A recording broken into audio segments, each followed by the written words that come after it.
Hey guys, welcome back to my channel. For today's video, we are going to be doing another human resources video. I'm still getting a ton of questions and comments on the last two HR videos that I uploaded, so I thought I would upload a third one. This time I will be sharing with you guys my 10 tips for getting into human resources.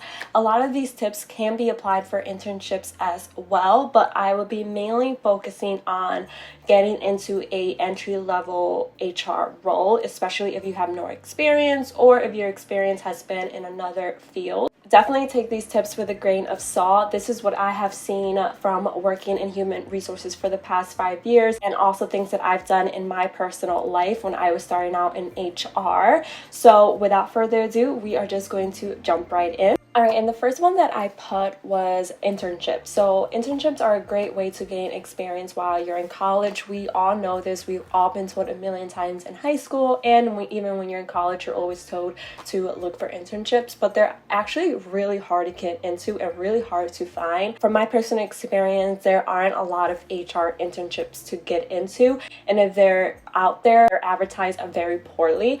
But I would just look into nonprofits. Just reach out directly to a nonprofit recruiting department and just ask, hey, do you have any internships available? Even if they don't have anything posted on their website, they're more likely to take an internship because you are able to do some work for them. But just know that it will unfortunately be unpaid. A lot of internships are unpaid. If you are able to find one that pays you, you are really lucky. And I mentioned nonprofits because they're actually more willing to take on an intern versus a more established company. I don't know why, but that just has been my experience.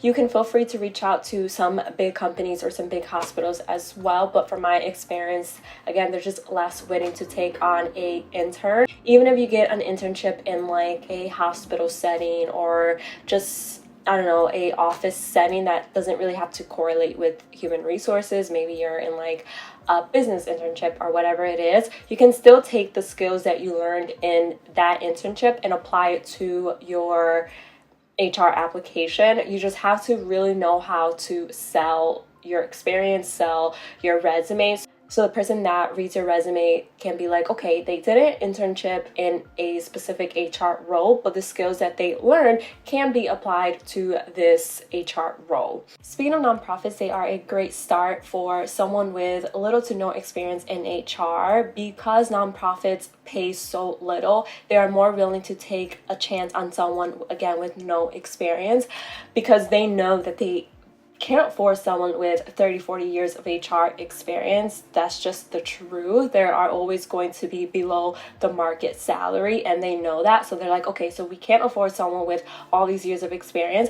Let's take a chance on someone with no experience and kind of just mold them to what the organization needs. So it definitely is a great way to gain experience. And since nonprofits are so small, it's more than likely that you'll be wearing different hats. So that's a great opportunity to really absorb everything that you can learn and gain a ton of experience. So once you're done with nonprofits, you can move on to some of the bigger companies with a lot of experience under your belt. Just be aware that the salaries are going to be quite low.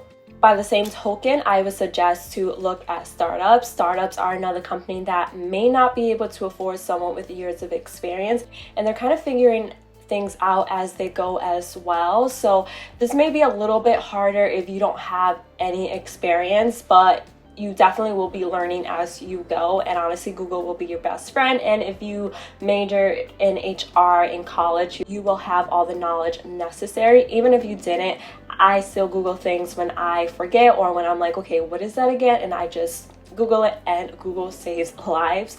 So definitely just be aware that working for a startup company, you definitely are going to be learning as you go, and you're going to make mistakes, but that's how we all learn, and there's nothing wrong with that. Startup companies often either pay really well or they pay really crappy, so just keep that in mind when you're applying to startups. Also, there's not a lot of job security with startups. I worked for a startup where they were doing so well for like 8 months straight, and then one of their investors pulled out and they laid off like 30 people. Luckily, I wasn't a part of the layoff, but I could have easily been. And then the fourth tip that I have for you guys is to look at places that you normally wouldn't correlate with human resources. As I mentioned in my very first HR video, I will have it linked below, where I go over like my background and my experience. I did mention in that video that my first HR role was at a movie theater, a AMC to be exact, and I never would have thought to look at a movie theater for an HR role. Granted, I was doing a lot more than just HR, but that's where I gained a lot of my first years of experience. So I learned the laws of interviewing, I learned how to interview, I learned how to onboard new hires, I conducted orientation for new hires, I trained a lot of people. So I gained a lot of experience as a 21-year-old while I was still in college. So by the time I graduated college, I had all these years of experience, and I was able to present my resume to bigger companies and be like, okay, I know that I'm young, I know that I graduated 2 months ago, but I have all this experience working in HR already.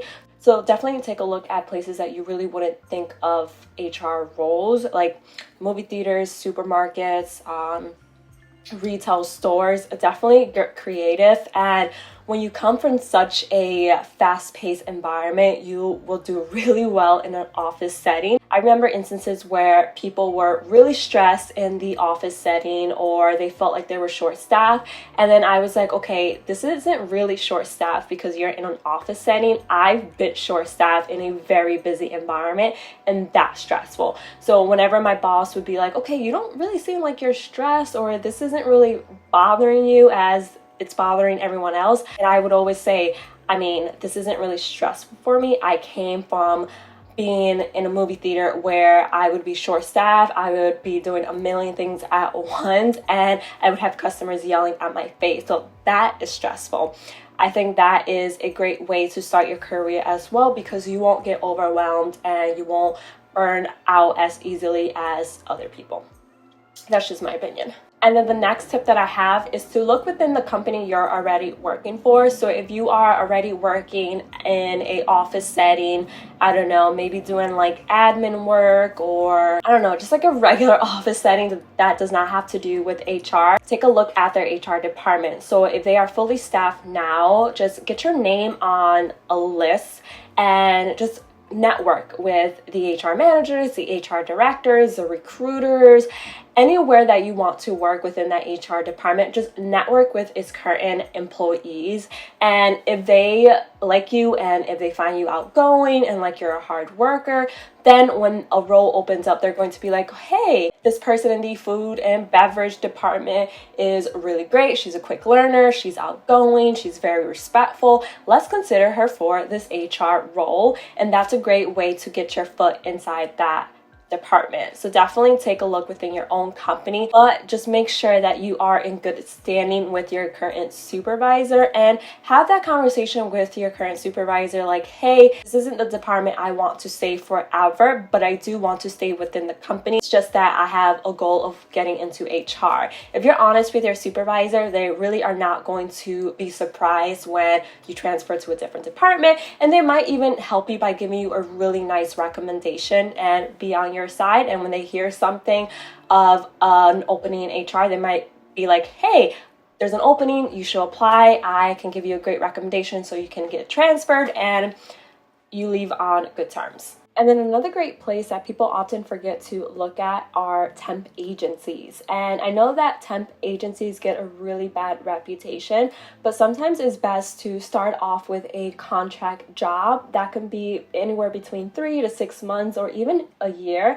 I know that I started at a nonprofit here in Boston through a contract, and the contract was only supposed to last for about 3 months, and it lasted for 8 months. And then when the nonprofit was finally able to afford me, they brought me in permanent. And I think that's a great way to start as well, because you're able to kind of test out the waters in the company versus starting a job, realizing you hate it, and then you're stuck in that job and in that company. When you do contract, you can kind of get a feel of the vibe of the company. You can figure out if that's where you want to spend the next 2 to 3 years of your life, if you even like the role that you're in.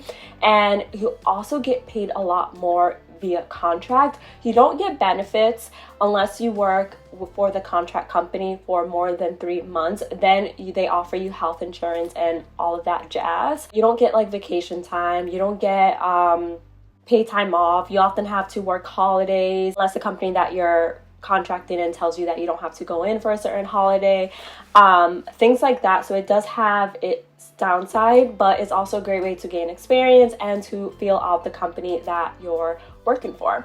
And then another tip that I have is for new grads. I would say if you are a new grad, you just graduated from undergrad, don't go into grad school right away. I gotten this advice in the past when I was an undergrad for psychology, and a lot of my psych professors would always tell us don't go into grad school right away. And I didn't really understand the problem of going into grad school right away until I started getting resumes and I started hiring people. And the problem with you going to grad school right away is that you don't allow yourself time to gain experience in the field that you are trying to enter.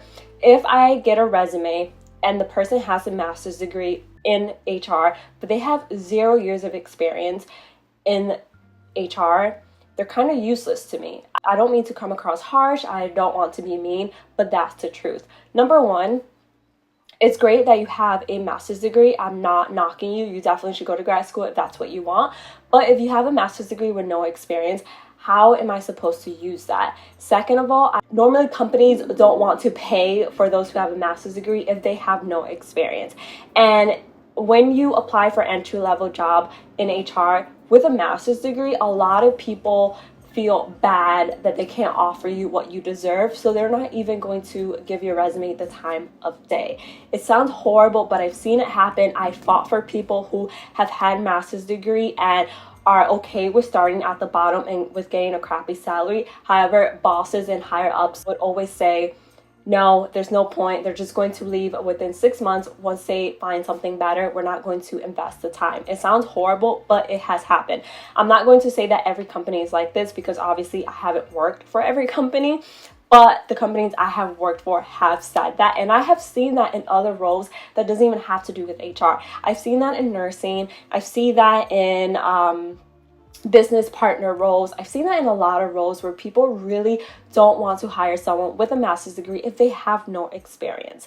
So before you go into grad school, before you invest so much money into grad school, definitely take a year or two off to gain experience in HR or in the field that you want to work in. You have to be willing to start from the bottom. You have to be willing to get a really crappy salary. I can't tell you how many times I've interviewed people, again, not only within HR, but I've interviewed people and they are newly graduated and they are asking for a $80,000 salary in Boston. I get it. Boston's expensive. I get it. You have student loans that are going to kick in within 6 months. I've been there. I understand. But if you ask someone that is figuring out if they want to hire you, that you are only going to take the job for $80,000, they're going to smile in your face, and the minute you walk away, they're going to discard your resume. No one wants someone in their company that has no experience, that thinks that they deserve $80,000 without putting the work in, and who thinks that they're a know-it-all and who are not humble enough to realize that they have to start from the bottom and have to learn the job. I would say that the most that you can make fresh out of school in Boston in an HR role would be around $40,000 to $50,000. If that, you might even make less than that depending on the company that you are working for. And I get it that living in Boston is really expensive, or living in a big city is really expensive, but consider living with your parents, consider getting a roommate, consider living outside of the city and commuting every single day. There's tons of ways that you can really make things work. I've been there, I've done it, and I know that from experience, professors, I don't know why they do this, but I've had a lot of professors tell students that they're going to make a certain amount of money once they leave, or they sell this dream to students that they're going to be rich just because they have a bachelor's degree, and that is not the case. You definitely have to put in work in a number of years within a company to be able to demand a certain salary. So keep that in mind. Ignore what your professors are telling you and have an open mind. And then the next tip that I have is to create a LinkedIn account. For some reason, a lot of people don't have a LinkedIn, and I think that is one of the dumbest mistakes that you can make.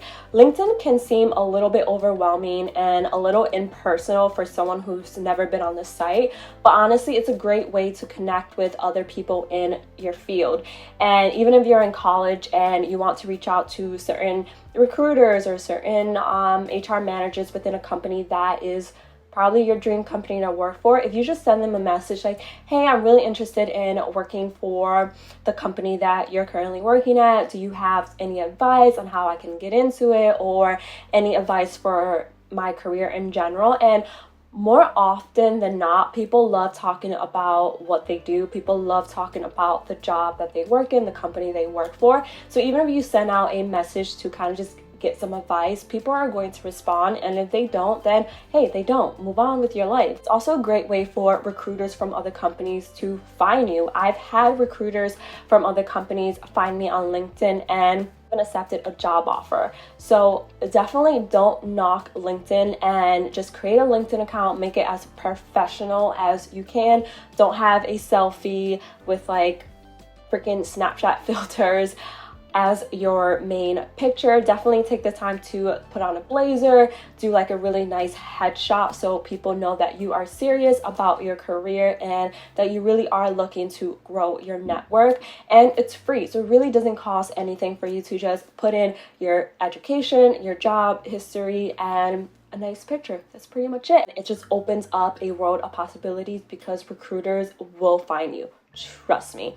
I've been a recruiter before, and I've used LinkedIn to find new hires, and it definitely works. Again, the worst that you can get is radio silence. And then the final tip that I have for you guys is pretty much an obvious one, but I feel like a lot of people get nervous, and it's basically to ace your interview. I know that this can be really hard because interviews are really intimidating, especially if you are having like a round table interview where multiple people are in the room and are asking you questions. But you can't let nerves take over. You still have to answer questions correctly, or to the best of your knowledge. You still have to show your personality, still be outgoing. I've interviewed people where I've picked them up at the front of the building and I've walked to my office, which sometimes was pretty far from the entrance of a main building, and I've tried to make conversations with them and they weren't really giving in. They were giving me one-word answers, and I would always make a mental note, like, they might be nervous, but they also are not putting their best effort into contributing to this conversation. And that is a red flag for me. Like, you can be shy, you can be nervous, but if you're not willing to make a conversation with the person that's interviewing you, then how are you going to do in a job with your coworkers where you have to communicate effectively? That's what I think, and I know that it's what a lot of hiring managers think as well, because I've gotten feedback from people that we have interviewed together, and they're always like, okay, but they weren't really communicative, they weren't really answering the questions correctly, they were giving one-word answers. So definitely, even though you're nervous, try to give more than a one-word answer. Try to get to know the person that you're interviewing. Ask them, how long have you been working at the company? What would you change within the company if you could? What you love about the company? Definitely get personal. And even if the person is walking into their office, make small talk. I know it's so annoying to talk about the weather, but hey, it's a conversation starter. Ask them about their day. Ask them how things are going.